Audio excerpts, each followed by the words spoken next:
Narrated Abu Huraira, one day while the Prophet was sitting in the company of some people, the angel Gabriel came and asked, "What is faith?"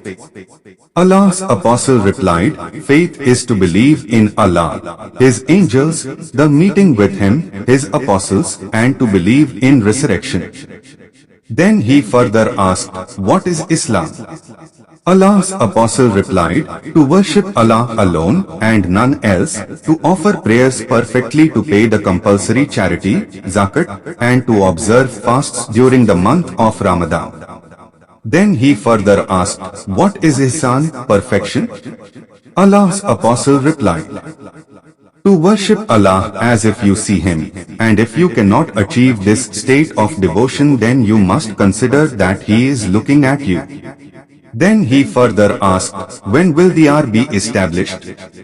Allah's apostle replied, "The answerer has no better knowledge than the questioner. But I will inform you about its portents.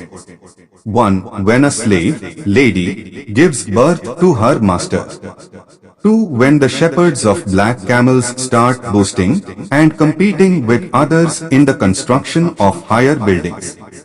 And the hour is one of 5 things which nobody knows except Allah." The Prophet then recited, "Verily, with Allah alone is the knowledge of the hour // 31-34. Then that man, Gabriel, left and the Prophet asked his companions to call him back, but they could not see him.